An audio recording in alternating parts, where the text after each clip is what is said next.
welcome to the You Show. Today, I have my Italian friend, Colin Jesus Christ. Go ahead. You got it. Colin Santangelo. Nope. Colin Santanarino. I knew it was a bad idea. Colin Sigliviato. Bro, just read the fucking name. I'm trying. It's my friend, Colin Santangelo. Nope. Try again. Colin Swahini.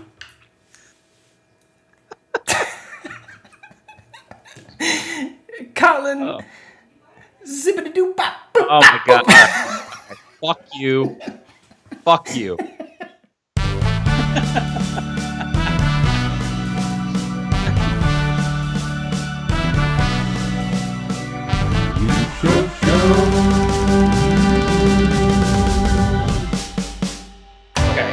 Hello and welcome to the You Show. It is the show where you show things. I am Kelvin Lazy McMurray, and today I'm joined by my good friend Colin Santangelo. Colin, hello and welcome. What's up, dude? How you doing? I'm good, buddy. How you doing? I'm hanging in, man. I'm excited. I'm excited to be on the show. Thanks. I'm excited to have you here, man. It's a gloomy, rainy, crappy day here in Chicago on this fine Thursday. So it's a perfect day to record a podcast. Yeah, man. But yeah, Colin, we met, I don't even know when, like 2 years ago, give or take, 2.5 years ago. I don't even know. Yeah, probably about that time. Yeah, I would say in that wheelhouse of time. You are a freelance video editor, and freelance video editors and motion graphic designers go together like kind of like peanut butter and jelly sandwiches. Like they just like one complements the other. But neither of us want to do each other's thing ever till the end of time. But yeah, we met. Well, that's what I was gonna say. Yeah, it's like a good pairing, but one that's like filled with a lot of like fucking motion graphic designers and fucking editors. Yeah, and for me too, it's funny. Like we worked together. We worked on some juice once. We were working on this pitch together. That's where we met. And the funny thing about motion graphic designers though is people forget about us. It was like 1 o'clock in the morning, and they shoved me in the corner on that table, and you were in the edit bay with like all the the clients and the people, and they completely forgot about me. Like I remember somebody came out and they were like, "Oh my gosh, you're still here!" Like, dude, I'm secretly would love to like be a motion graphics guy, because I feel like temperament wise, in a lot of ways, like I remember specifically being jealous of your like shitty ass setup of like a laptop with like terrible headphones and just jammed in the corner. I was like, dude, you're so lucky. Yeah. You're so lucky you don't have to be in here with these people surrounding you. And like, there's something really odd. And again, this is like pre-COVID, so who knows what's going to be the future of this. But like, you know how odd it is to like be at your computer and there's like 5 to 10 people just staring at the back of your head. Yeah, dude, it's really odd. And people can watch and edit and like understand it. They're like, okay, take that clip and shorten it by 12 frames and let's see what it looks like. But when it comes to animation, you really can't see it until it's done. So like nobody wants to watch an animator because it's just like moving keyframes and adjusting values and curves of animation. And so it's funny too, because I have noticed that some people have tried to watch me animate and they're like, I'm going to come back in an hour.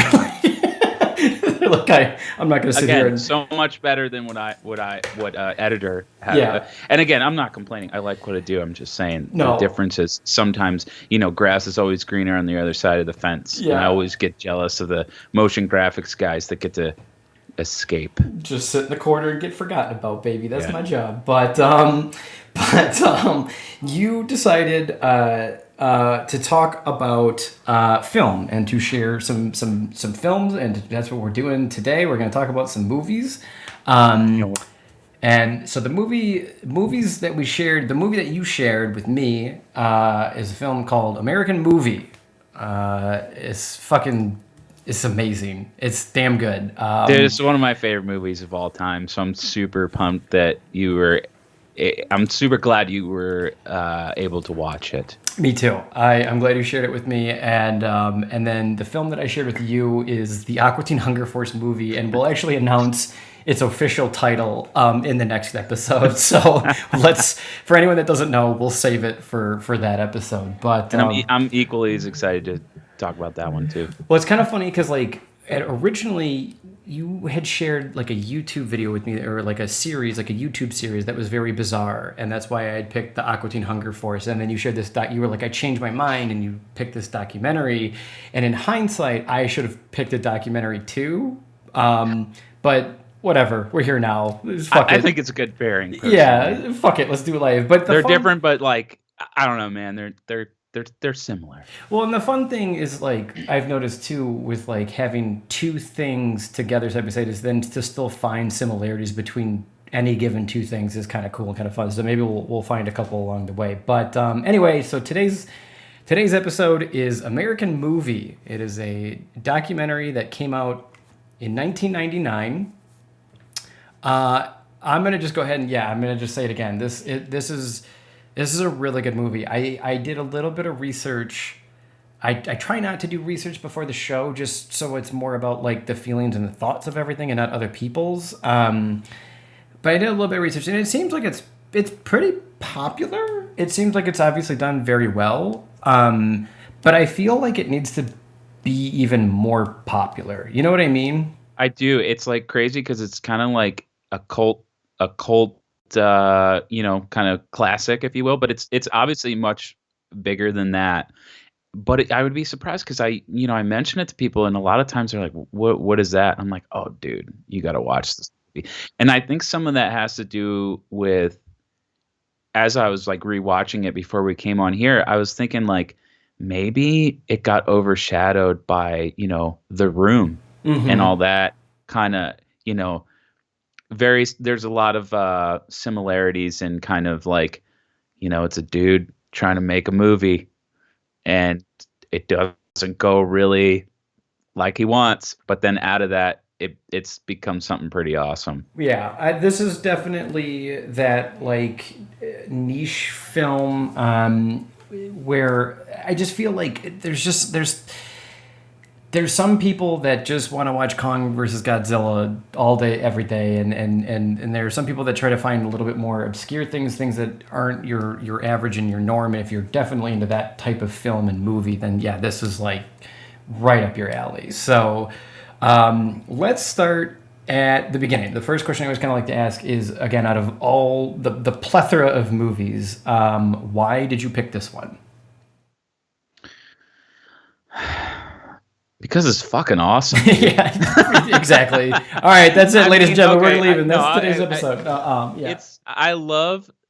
I think like the title American Movie is like the most appropriate name. Like it's the most spot on title that was given to a movie, in my opinion. Like this movie is like so much about kind of like lower income class of people that like just has enough to scrape by, kind of, sort of, but then there's this guy that's trapped in this, but he is such a big dreamer that he's like doing everything he can to kind of like get the hell out of there, but he doesn't want to do it by selling out. He wants to do it by making a movie. And I just love that he just refuses to be destroyed.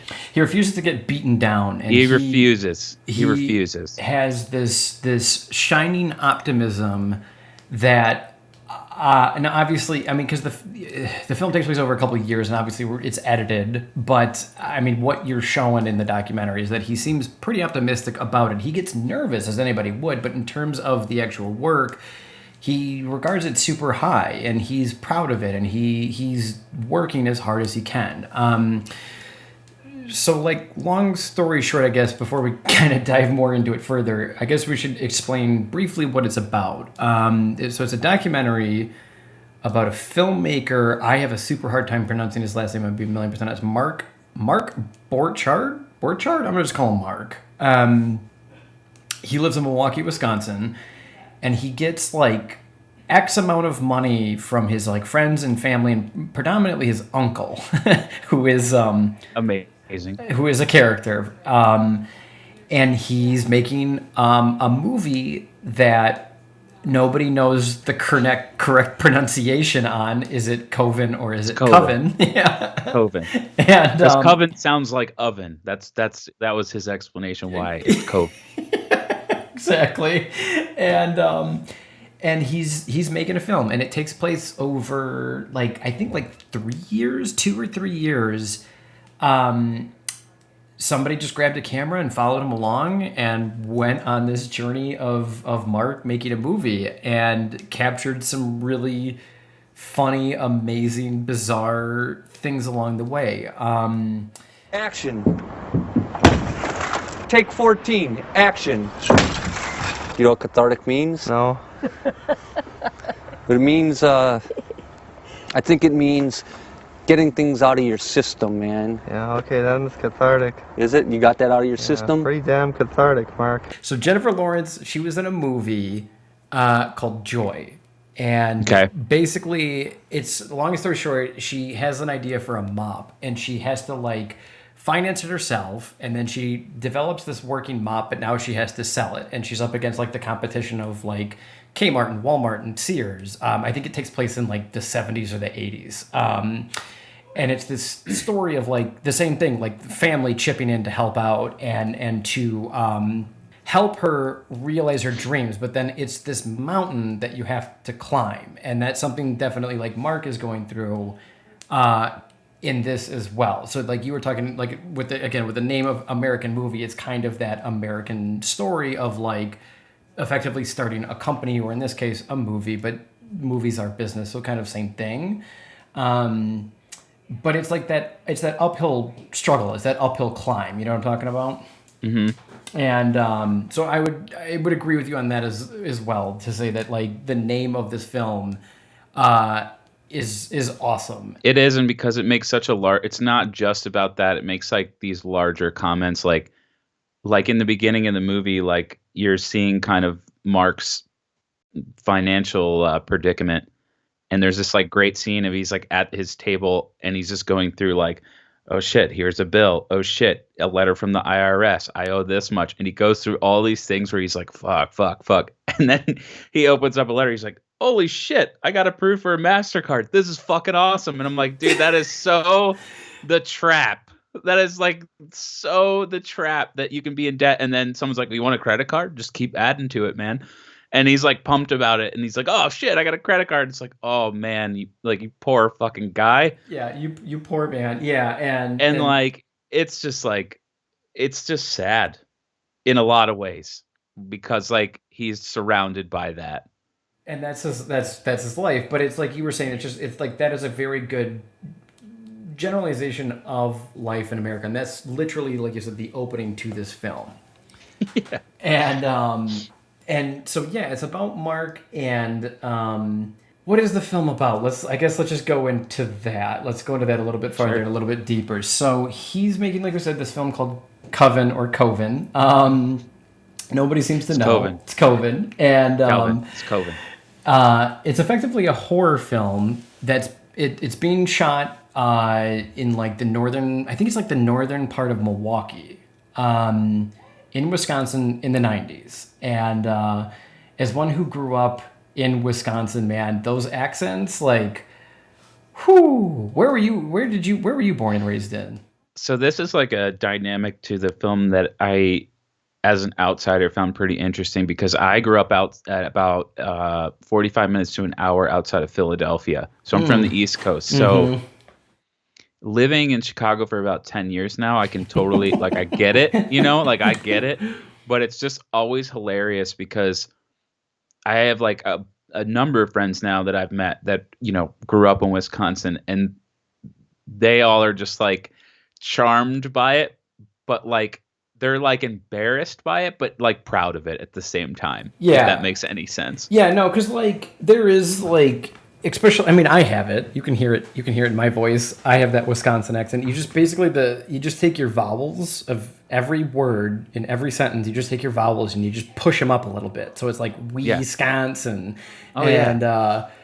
and the thing about like that accent is like we're all proud of it. We love it, and we do it all the time, and we even like accentuate it in certain moments, and we laugh about it because we know it's silly. Because like you've got your Southern accent, but like there have been a fuck ton of movies that have like made the Southern accent like cool and gritty because like a really cool cowboy had it, but like no cool cowboy was like, oh, I'm gonna go up to the hill, you know, like no. Listen, Mark's a cowboy.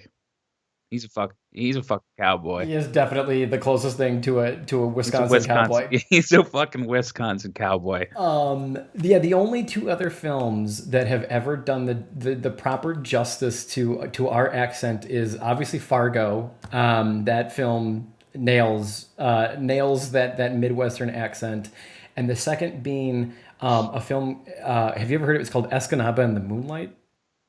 I have not. Sorry. It's this hyper bizarre movie about, it's like 3 or 4 dudes and they go hunting in the middle of Minnesota and aliens show up.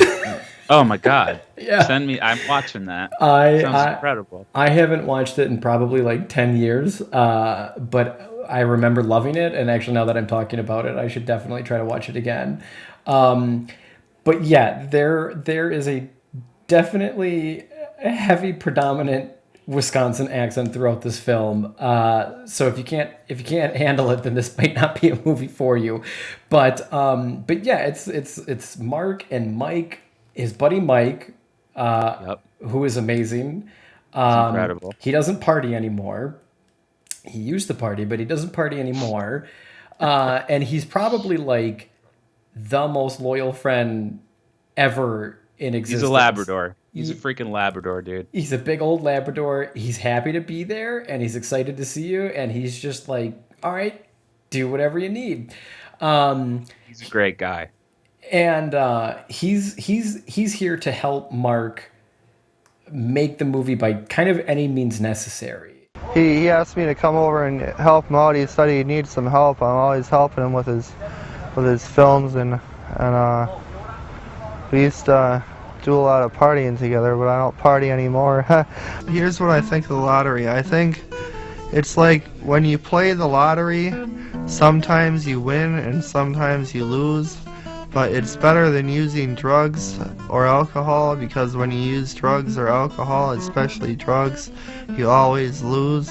I always used to get like pissed off inside because I would want to party really heavy and no one else would, you know, and then all of a sudden Mark came over, and it's either I had a bottle of vodka or he had a bottle of vodka, but anyway, we were drinking vodka, and I was so happy that I found someone who would drink vodka with me, you know.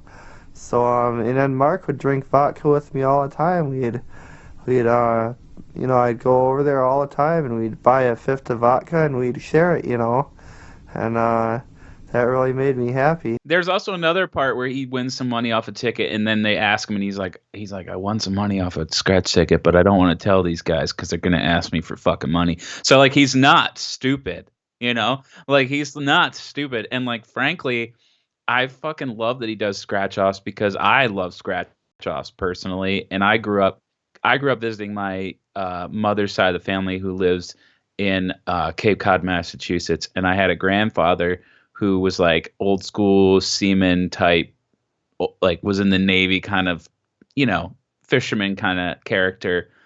And whenever I would go visit him, he would always take me to like a gas station to get scratch off tickets.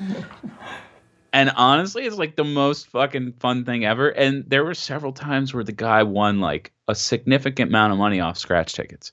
And I'm just like, that's crazy. And the most I ever won was like that $50 range, where it's like, yeah, I guess I could buy some beer with this. But then, you know, you're like, dude, I just got free beer for doing nothing. It's pretty sweet. So you're like happy about it. And I think that's why, like, I think he's just mostly doing it because, like, I don't know, it's something to do. Like, what the fuck else are you going to do where he's at? Like, drink, you know, like it's like drink or scratch. And he gave up drinking. That's another point of his character. Right. But I feel kind of though, like in terms of like a storytelling device, it's kind of cool because a lot of the film they're talking about, is the film going to make success? And that's kind of like a Right. scratch off lottery ticket, where it is. There are these really cool dynamics in the documentary where it's kind of saying things like, going into the arts, going into film, and especially trying to be a director, it is kind of a gamble because you do have to spend a lot of money. Oh, Like, totally. I kept thinking about, are you familiar with like the story of Kevin Smith and Clerks? Mm-hmm. Of how he took out like a shit ton of money. So he took out a ton of money and then he made Clerks and like he risked it all. And for him, it worked in his favor. But like, it's like, why does it work for Kevin Smith but not Mark? You know what I mean? It's that, and it does work for him, but in a different capacity. It's not like he goes bankrupt and Right. loses everything from this. But you get what I'm saying? I felt like it kind of made this like, Well, I actually think because of this American movie documentary, I think it's worked out for him great because I think he was trying to make a movie, but the movie was his life. And someone was smart enough, and the director, Chris Smith of this movie, was smart enough to kind of be like, I don't know what exactly is happening, but I'm just going to turn this camera on and figure follow this him out. around. Yeah, exactly. You know? Yeah. And because I obviously would have never heard of him. And I mean, he's definitely a character that if you've got a camera and you're into making documentaries and you find a Mark, you do not turn that camera off for anything.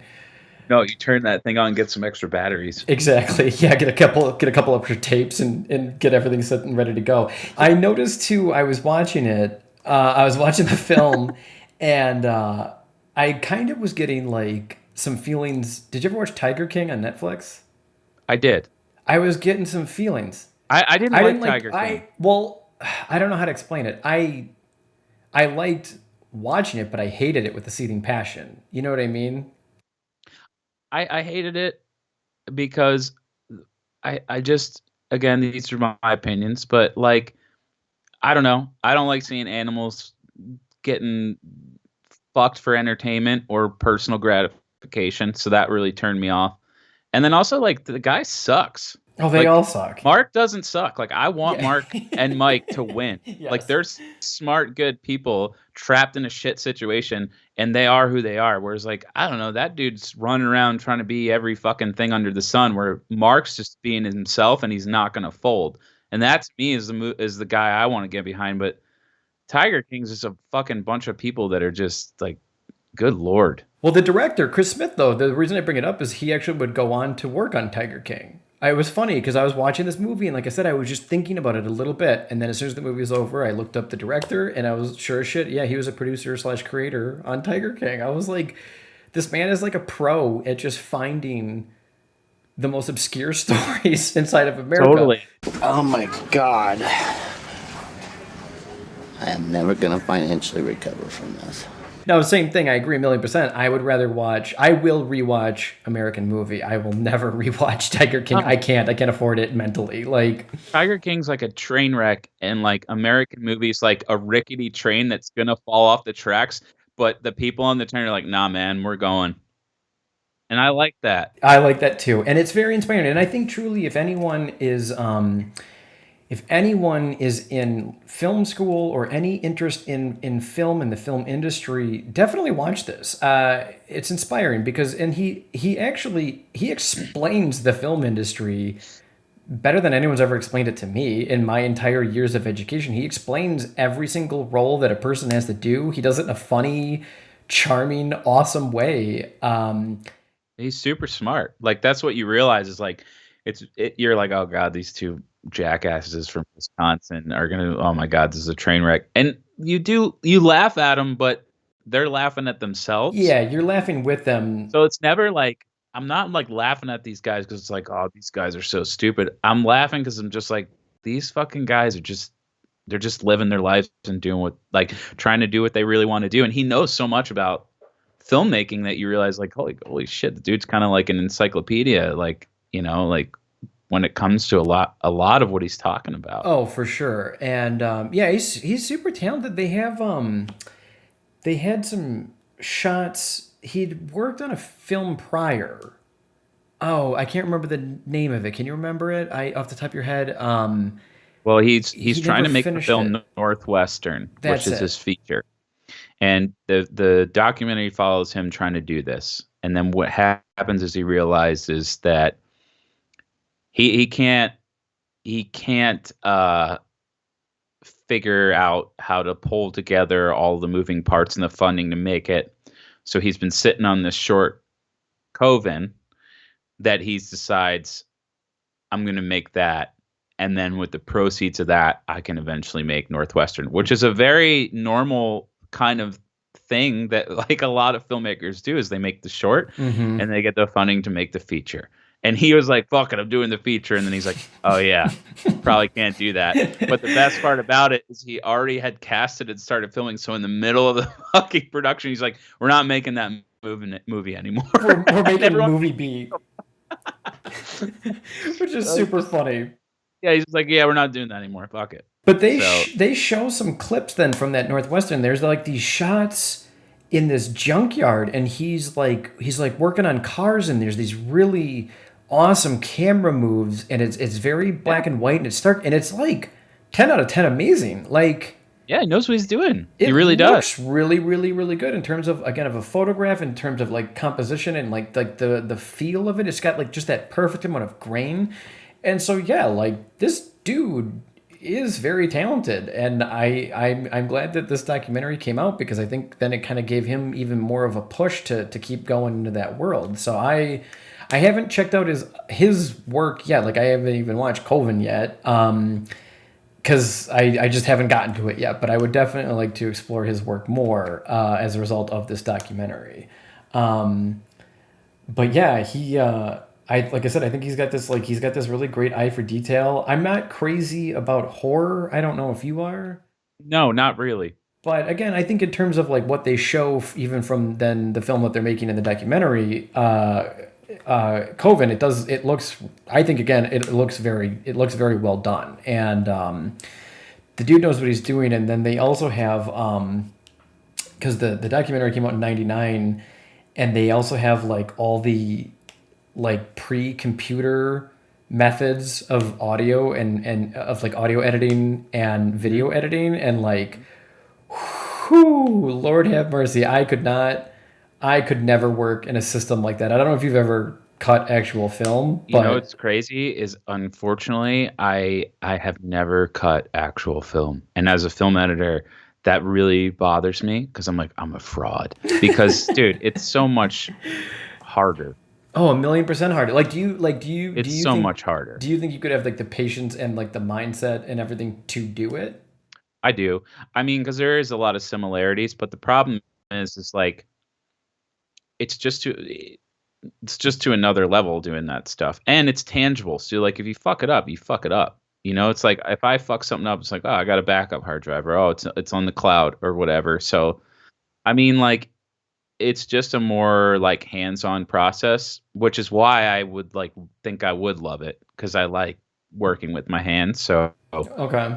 I think like I think I could. But yeah, what he's doing, it's again, the guy knows what he's doing. That's like it's so impressive is he's doing all of this. And if you've ever tried to make any sort of movie, it's super just it takes so long and so much effort. And you know, when I started out, I didn't want to be an editor. It's just something I just kind of started doing and realized, oh yeah, I'm good at this part of the process. And I think like, you know, he's kind of just forced to take it all on and as a lot of filmmakers are when you're working with no budget.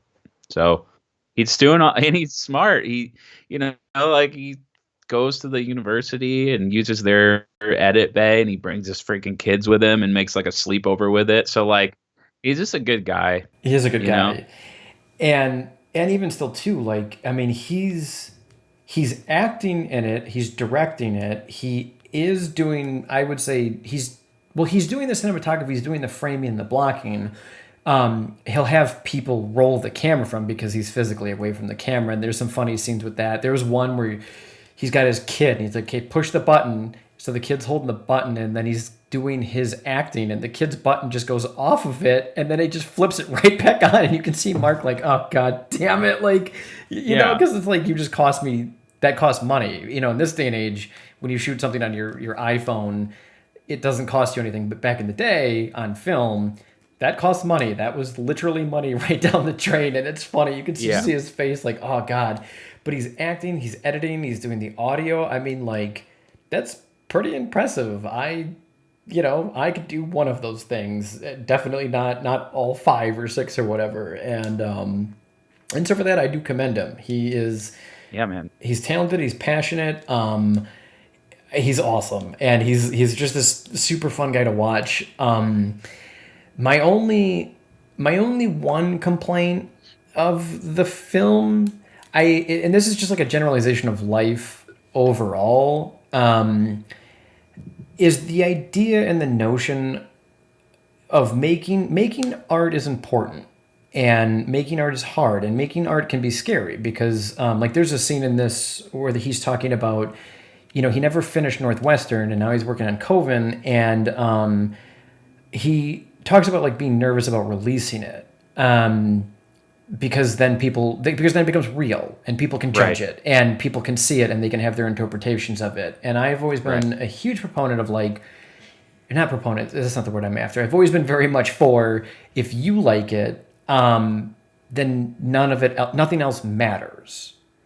And I feel like, that could be applied to like all movies. A lot of film, especially in this day and age, or some executive suit is just sitting in a chair and is like, make it so, as many people like it as humanly possible and take absolutely no risk. And you just get this vanilla movie that even like, I guarantee the directors, because they were told what to do with the entire process, kind of are just like, it's vanilla. You know what I mean? Mm-hmm.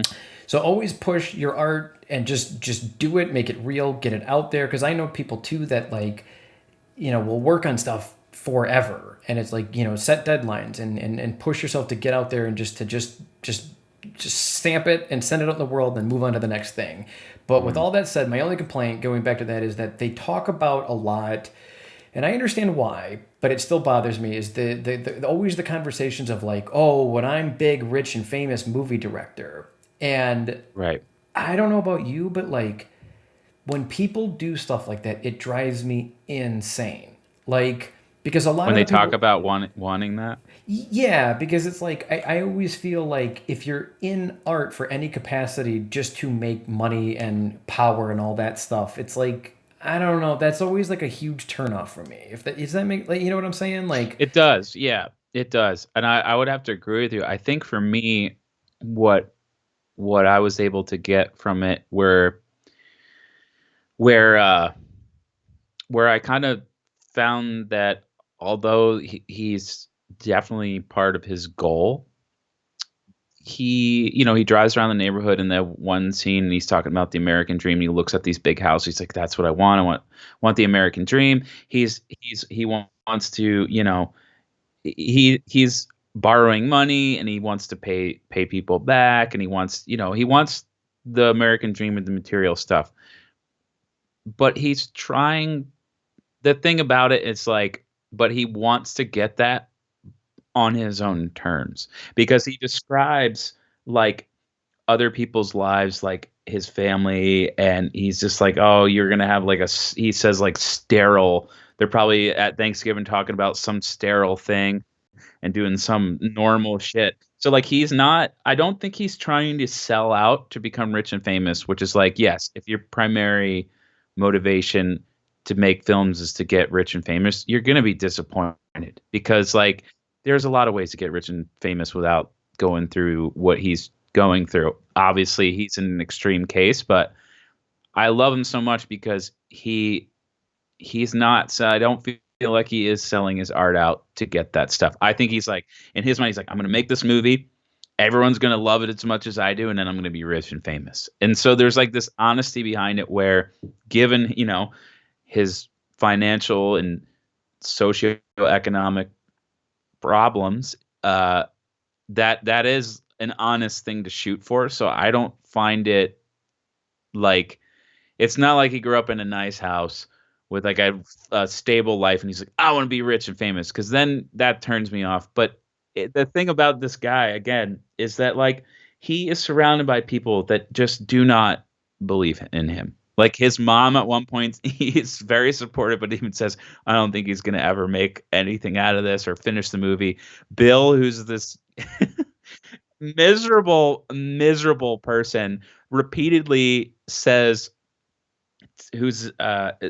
repeatedly says to him, even though he's giving him money, he's like, I really don't believe in what you're doing. Like he says that, but at the same time, Mark's like refuses to be shut down, and he ends up, like, you can tell he ends up like making Bill a little bit more optimistic, maybe not much, but a little bit. And like I think, like, for me, that's like the charm in him, is like all these people are so miserable. They grew up with alcohol in their lives. They have financial problems. There's not much to do out there. And Mark's just like, yo, we're gonna do something. And then even though these people are not believing in him, he has so many people involved in this movie, because I think they realize, well, what he's doing is a lot fucking cooler than what I'm doing. Like even his like shitty brother, like one of his shitty brothers, Alex, is just constantly like, yeah, he's not going anywhere. Like he's a loser, and it's just like, fuck you, man. Like, yeah, and it's and, know? and I think that as a narrative, I get it, because again, there are to build a good story. There are financial obligations in his life that are going on, so the film does need to be a success. And so for them, that reason, like you were saying, yes, it works, and it makes sense then to have to talk about the finances of the film, and so for that I do like it, because it then makes you root for him, because I feel like, I'm sure, like me, I'm sure you had to probably go through a couple uphill battles with like friends and family explaining, like, no, really, me going into this field, me going into this world, it is going to be beneficial. Yeah. Like I remember starting out, and like, I mean, it was chaos, man, in the beginning, because it was like I didn't even know I was a motion graphic designer for quite a long time. I did try being just a straight video editor for a while. I once built a website. I can tell you right here, right now, it was shit and it was garbage. And luckily the client was super cool and they were fine with what became of it. But like, it was through all that trial and error that helped me get to where I'm at. So for that, then, like you were saying, in terms of it building like a narration for the film, and for him to talk to all these people saying, no, you're not going to go anywhere. Anyone that's ever been through that process, you're going to root for this guy the entire time. And that is where like all the warm fuzzy feels come with watching this film, and one of the many reasons why it's amazing. You're definitely you're rooting for this guy, because it's just like every single person is like you said, is like, no, he's not going to finish it, and if he does finish it, it's not even, people aren't even going to watch it. And so, but they say it so like nonchalantly, like, yeah, no, he's probably gonna just not do anything with it. Yes, it's not negative. It's just like a matter of fact is how they're trying to present it. Yeah, it's funny, and but he does, and he perseveres, and he pushes through, and so it's like I just feel like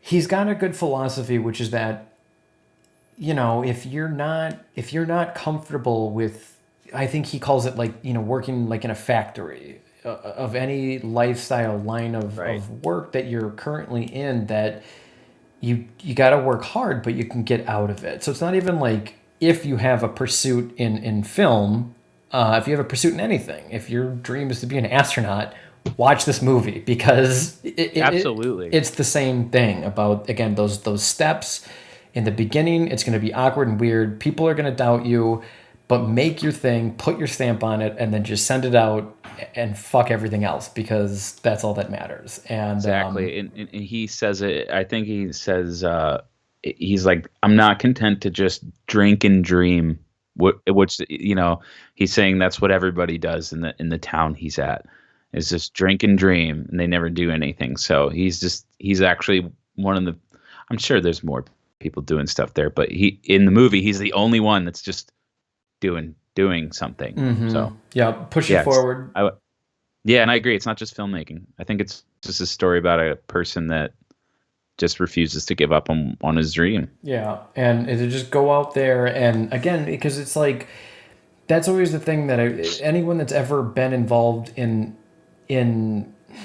a path, like a discovery of any capacities. Like in the beginning, it's awkward and it's weird and it's not always coherent and it's embarrassing and you're gonna make mistakes. But like that is the process of anything in life. And for that, it's awesome to make a movie that celebrates it. I don't think there's enough. I don't, you know what I mean? Like No, absolutely. where it's not forced. The funny thing too about this, I honestly, I didn't look up anything before I watched it. I just was like, Colin recommended it. I'm gonna watch it. I got it on Amazon. I think it was like $10 or something on Amazon. It's worth every dollar. You can rent it on Amazon as well. I will say this: this is a great movie. Where like, do you ever have those nights where like you're at home with your girlfriend and you're like flipping through Netflix and you've got your, you know, you're like, you've got like my list and it's got like 50 things in it and you just can't decide because it's just like information overload and your brain melts out your nose. Anyone that's the next time you're in that boat, anyone listening, just watch American Movie. Like that's the perfect point to watch this film. It is. It fucking is. That's perfect. Is then it's you know, I mean, obviously if it sounds interesting, definitely watch it, but I would say that would probably be the most perfect point to watch this film, where it's like, oh shit, I can't decide between 50 films. Did you know there's a scientific study done where like, I think it's something like, I think the number's 12, where like after 12 choices the human brain just shuts down? Oh, I believe it, man. I think that's why everyone's so fucking miserable now. Yeah, it's like endless options. Yeah, it's just like like we go through that with movies, and then and I know it's pretty cliche, but we're like, what do you want to eat? I don't know. What do you want to eat? And I'm like, dude, can you just fucking? It's just like, why am I stressing out about what the fuck I'm gonna eat? Mm-hmm. That's not a reason to stress out. Yeah, at all. Dude, I get to eat. It's just pretty awesome. It's just your brain. It like literally turns into like toddler mode, and it goes into a tantrum. And I'm that same way. It's like the same thing with like video games. Like I've got like, you know, Steam, so it's just like this long list of all the games that you own. And I play Dungeons and Dragons, so I have my dice next to me, and there are times I will literally roll dice. And I'm like, okay, I got a 74, so I'm playing game 74, and I'll count down my list, and it's like, all right, that's the game I'm playing, no questions asked. It's kind of funny, but I don't even know what we were talking about that led into this. But yeah, like if you can't, you were saying that if you're in that Netflix mode, just throw this thing on. Just go to I don't know. Where did you watch it? I watched it on Amazon. I bought it on Amazon for like $10. I don't know where you watched it. Yeah, I got it on Amazon as well. Action. Take 14. Action. You know what cathartic means? No. But it means, I think it means getting things out of your system, man. Yeah, okay, then it's cathartic. Is it? You got that out of your system? Pretty damn cathartic, Mark. Watch it and definitely talk about it and definitely celebrate it. Yeah, no, it's 1,000,000% worth the watch. It's not so glad you feel that way, man. Yeah, the trailer kind of paints it a little bit like it's going to be a little bit over the top in like the weirdness. Think Tiger King, where it's just like these crazy weird people that are going to be weird the whole time, and it's really not. It's not. They're normal people. They have a funny accent, yes, and I can say that because so do I. And but that's really about it. And I mean, like, they're goofy and they've got funny stories. Like, goddamn, I'll just put the clip in a minute. But there's that one story where Mike is like, he's like, yeah, you want to hear a story? I'll tell you a story.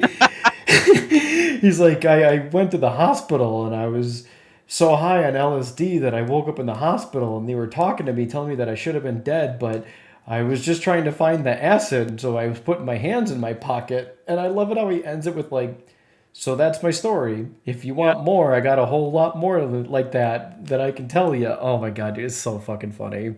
The doctor goes to my ma, he goes, I don't think your son is going to make it. Sorry, I think he's going to die. I don't think there's any way we can bring him, wake him up or nothing, So all of a sudden I smell this real strong smell, and it's smelling salts they got in front of my nose, and I start to wake up and all I see is bright lights, and I'm like, damn, where the hell am I, The other thing I love too is Mark and Mike's friendship origin story is based solely around the fact that At the time, Mike was just boozing it up, and no one wanted to continue to drink vodka with him. And then Mark showed up and was like, "I'll drink vodka with you." And Mike's like, "That made me really happy that someone would drink vodka with me." And that's what started their friendship. And it's like, it's like, oh God, but it's also like, yeah, I mean, isn't that like great? Like you just found someone that was like wanted to hang. I don't know, like Yep. it's fucked up, but Yep. Oh, it's pretty great. I have friends in my repertoire that probably have a similar origin story of Oh, how. it's so funny. Yeah. And can we talk about his scream, Mike's scream, when they're recording the screams for the movie? Oh my God. Yeah. Oh my God, that's like the whole movie. It's just you can't even describe it. It's. I think that's where I laugh the most every time. I'm actually not going to put that audio clip in No. just to spare the listeners, but yeah, they have a segment where they're doing like ADR for the film. It's automated dialogue recording, right? ADR. That's correct. Yeah, and Mark explains that. Mm-hmm. Yeah. Mark explains that You'll get to his child, I believe. Yep. You'll get a full explanation of the entire filmmaking process in this movie. But they're doing screams, and this character, his buddy Mike, oh my God, it is high pitched. It's incredible. It's incredible. It's a scream that will go down in the book of legends. If they ever made a book of screams, he would be like page number 1. Yeah, it's fucking hilarious. They should fucking sell that soundbite to films. It could be like the Wilhelm scream. The Wilhelm scream. Yep. Yeah, that is, you could call it the Mike scream, because that thing it's awesome. I was cracking up too. His Uncle Bill is from my understanding, didn't he was like a professor. Yeah, so he was like a literary professor. Yeah, they say that he was an academic. He's this really smart guy. And in a lot of ways, as I was watching the movie this time around, I'm like, I wonder if like Bill is kind of where Mark would end up if he gave up on his dreams. Mm-hmm. Oh, that's you know what I mean? That's a good thought. They're both clearly intelligent. Bill, I mean, it's hard to see, but you can see that he's not stupid. He's just old and has a lot of problems, But Mm-hmm. and I don't know. Like I think I think that's why Mark kind of just doesn't give up on Bill the entire movie, even though he's getting money from him. I don't think that that's like the full motivation of why he comes around and hangs around with Bill. I mean, he puts Bill in his movie. He gives him the exec producer. He's like tries to like make a day for his exec producer and brings him like booze and stuff. Mm-hmm. So. And Surge, they bring him Surge. Which is like, when they bring Bill Surge, I'm like, you're gonna fucking kill this guy. You're gonna fucking kill him. Mm-hmm. That's brand new soda from Coca-Cola. It's called Surge. So this character, this Uncle Bill, he's giving Mark money to make the film. And yeah, he has like a history of being like a professor, but obviously, and let's just be real, I am the farthest thing from a fucking mental health expert. I am the farthest thing from, but I mean, clearly some form of dementia and or Alzheimer is setting in. But like not healthy. What we were talking about earlier is that like the film does a really good job where again you're never laughing at him, you're laughing with him, because there's moments where Mike and Mark are laughing and then so does even Bill. And it's sweet and it's touching. And Mark goes, like you were saying, Mark goes to visit him and he's always giving him updates on the film, which is really cool because some people would just be like, thanks for the money, see ya. Mark comes back and he's like, hey, I just want to let you know this is where the film is at. This is where your money is going. And I think, what's the number? He's like, if I sell 3,000 DVDs, you get your money back and then some. And that's really cool. I just love that like transparent business operations. I wish everybody could just be like that. Like, if you give me this is what you get, done. And but there is a scene where Mark wants Uncle Bill to be the opening line for the movie. And so they need the ADR. so it's just audio. There's no actual film. They're just recording audio. They put Bill in the car, so he gets a little bit more in character, a little bit more in scene because his character's driving in the film for what they're recording at, and he has to deliver I think it's like 2 lines. It's like 2 sentences. It's all right. It's okay. There's something to live for. Jesus told me so. You nailed it. That's exactly it. And I think that they end up going into take I think it's in the 50s at the end of watching this guy have to say those 2 lines. And my favorite is he's like, all right, try to put a little bit more oomph in it. And if you can, be mindful of your teeth. I can hear them clicking around in your mouth. Oh man, it's so funny. And again, it's just funny. And even Mark is laughing, with them too. So again, it's not like you're just sitting there pointing your finger at some old senile man.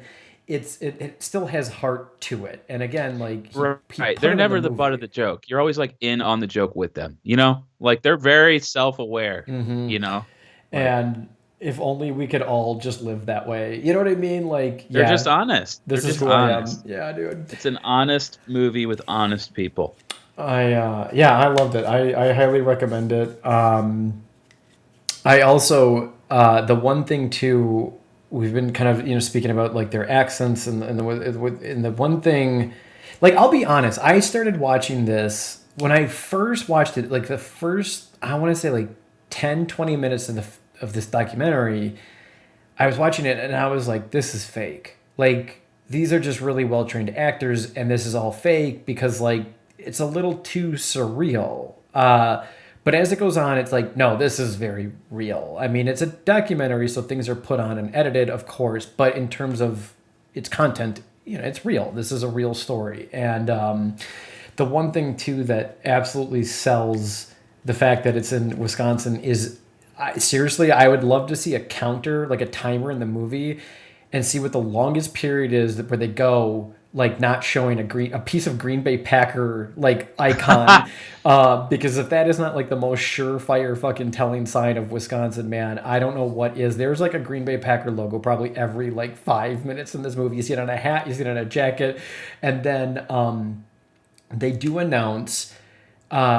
It cuts to black at one point, and it says February 1997, and before they even cut back into the video, I was like, oh my God, that's the legendary Super Bowl of the Green Bay Packers. That's one of the most legendary celebrated Super Bowls of all time.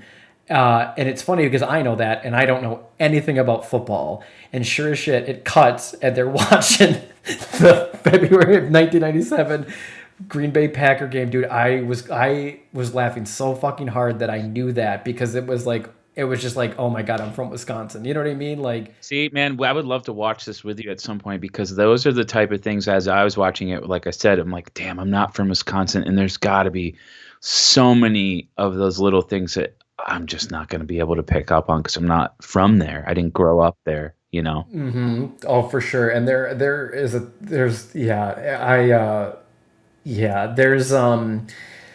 one of my favorites is when they're outdoor, when they're filming outside. They're filming all the dudes in the what do you call them? The cloaks, the head to toe cloaks. Oh yeah. And Mike is he's like, hey, could somebody pick up my Pepsi? I don't want it in the snow so it doesn't get frozen. Because I've been there. I have been in a situation where somebody has said that sentence because that's just growing up in outdoor woodsy Wisconsin, man. That was things that were said. And now living in Chicago, you'll never hear that sentence. But where I came from, you would hear a sentence like that in a heartbeat. Yeah, so there was a lot of moments having come from a similar lifestyle in Wisconsin, dude. Oh my God, I was fucking pissing my pants laughing. And that's hysterical. Yeah, it's dope, but it transcends. It. You don't have to be from Wisconsin to get it. There's definitely plenty of humor in this where you will definitely laugh and you'll feel good and you'll feel like you want to go make a movie because he just explained how to make a movie better than any film instructor ever on the face of this planet. So it's great, man. I'm so glad you enjoyed it. Me too. I'm glad I enjoyed it too, and I thank you for sharing it. So no problem. My pleasure. It's a great film. It is a great film, and Like I said, I think it deserves to be. I think it deserves to be more popular than it is. So, If I was a professor at a film program, I would totally use this film. oh, 1,000,000%. Make it like a homework assignment. Yes. Go out and watch this film, and then come back and let's talk. Because I think too. I think another interesting thing with this is that I think people a lot of times forget, like Hollywood and movies, it is a business. We look at it as culture, which of course it is, but technically everything's part of culture. But it is a business, and like if you want to be an actor, there are X, Y, and Z things that you have to do in order to be an actor. Not just getting there in terms of like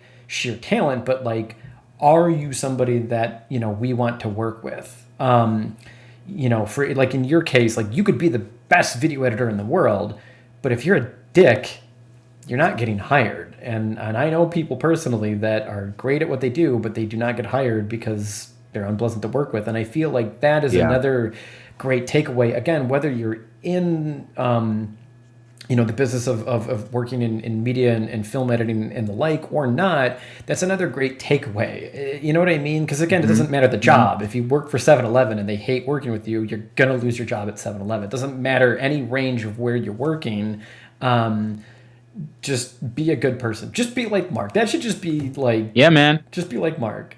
Just be happy that you're there. And if it's what you want to do, then make the best of it. Exactly. I hope to be a tenth as committed to my personal filmmaking and things that Mark is. Yeah, no, it's an inspirational film for sure. It'll make you feel better. I don't care what your mood is the day that you watch it. You will leave a little bit more inspired and a little bit happier. I always like to bring up like if you like movie X, Y, and Z, you'll like this. Like what are like 3 comparable? Oh fuck, man. Yeah, Kind of hard. I was given some like pop-up suggestions on Amazon, and 2 that came up is Crumb, which actually, in hindsight, I should have actually had you watch that movie because then we both would have talked about documentaries. Yep. Have you ever seen Crumb? I haven't. I have not. Do you know? Are you familiar with he's the illustrator? Not. He's an artist, Robert Crumb. Okay. Are you familiar with him? Mm-hmm. It's a whole documentary about him, and it's amazing. But I would say if anyone likes Crumb, you will like American Movie. And it also did kind of remind me of oh shit, what's the name of it? Orson Welles' F is for Fake. I could see that. Just again in like it having a tone, obviously not in its like narrative. But I would say if anyone likes F is for Fake, you will definitely like, because F is for Fake is it's a movie about video editing. So if anyone has interest in stories that are about filmmaking, then I would say for that connective narrative, American Movie be right up your alley. So what about you? Any ideas? Like, yeah, a couple. I have a couple actually. One that's kind of similar. I could see being in the same kind of extended family. There's a great little documentary called "Shut Up, Little Man," and it's about these 2 guys, and it does bring up the issue of like media ethics a little bit, but it's about 2 guys that live next door to these two older men that get into these crazy arguments. So they just start recording the tapes, and then it just goes on from there. It's got some good humor in it. It does, it does have that kind of DIY kind of filmmaking influence in it as well. Just because they just happen on this thing and start recording it. So I definitely recommend giving that a watch. It's a good movie. And then the other one, it's definitely doesn't have the humor in it, but it's a great example of independent filmmaking. It's called The Legend of Boggy Creek, and it's a Bigfoot documentary. Oh my God, yes. And I suggested that to you as well, and it's incredible. It was made, like I said, it's just a great example of indie film, and the reenactments and the interviews are with like real people. It's incredible. I definitely would check that one out. You're not going to get the the laughs and whatnot out of it, but it's something that you'll be like, wow, this is pretty cool. Because like, I don't know, independent films in my opinion are just better. That's I like, and especially when they're made by people that have just, they're working with what they got and they're going for it. And I love that, because somewhere the more plugged in you get and the more you learn, I feel it's like, you know, your favorite band's first record had all this soul in it, and then as they grow, you're like, they used to be better, even though they're probably better musicians technically. It's like you want that like fire, you know? Yeah, like some suit got a hold of it, and now it's gone. Right. And Right. Oh yeah, and I mean, there's like discussions about that for days. You know, again, Yeah. where some studio exec is, just make sure everyone likes Star Wars. Don't make a good Star Wars movie. Just make sure everyone is okay with it, and then we're done. And it's like, yeah, I'm not really for that. I like the risk takers and the planners and the people that have an idea that really want to show something. And yeah, that's a whole conversation right there of today's filmmaking is quite different. It is. It's definitely different, and I don't know if that's a good or a bad thing, but it's definitely a thing. So I don't want to sound like a cranky old fuck, so I'll just leave it there. Yeah. But yeah. Anyway, American movie. Check it out. Check it out. Just watch it. Just go and rent it. If you don't want to buy it, just rent it. It'll be worth your night. Not Tiger King. It's not, you know, it's an American movie, and you should watch it. Yeah, it's not cringy. It's not awkward. It's not weird. It's good. And that's the other thing, really quick, Calvin. And when I say you should watch it, I don't mean that you should put it on and stay and like fuck around on your phone. Yeah. And sit down, turn off the lights, and watch the movie, and just like enjoy it and actually watch a movie. Yeah, I agree. No, this is a film you got to watch. You can't just you can't half-ass it. You either whole-ass it or not at all. Yes. Yeah, dude. Whole ass it, damn it. Whole ass American film. Get out there and check it out. My friend Janine recommended trying different endings. So I have an idea. Okay. I'm going to say, as my friend Janine would say, another horror movie, another white male film director. Well, this has been the You Show. Thank you, everybody, for chiming in and listening. I do appreciate it. Colin, thanks for being here today. Yeah, thanks for having me. This was fun. We will be back next week to talk about some Aqua Teen Hunger Force. Wait. Yeah, it's going to be dope. So thank you, everybody, and we will talk to everybody soon. Bye. See ya.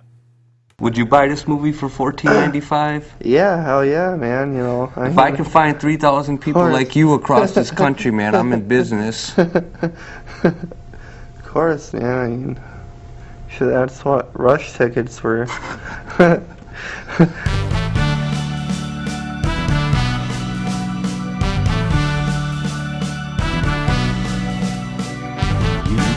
Show.